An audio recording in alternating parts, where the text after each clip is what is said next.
Single, maaaring meron kang makilala.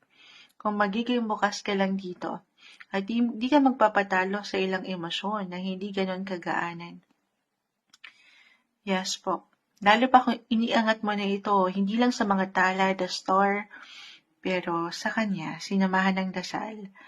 It could be someone new, someone na mapapaangat yung pagiging young, ano man ang edad mo ngayon, childlike, yung freedom, okay, yung energy dito ni Aquarius, very futuristic, ready, hindi kailangan yung pinaka-sign na aking na-mention.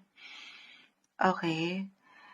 Ayun lang, of course, at the end of the day, andito yung paraan nyo, okay? Kung saan kayo higit na maglalaan ng energy, or maybe ito yung pinaka-advice, know your worth, Cancer. Lagi mo nga alalahanin na mahalaga ka.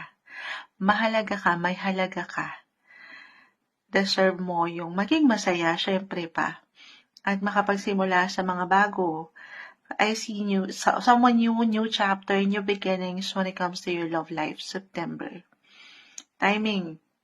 Umiikot yan, ups and downs, nothing is yet set in stone.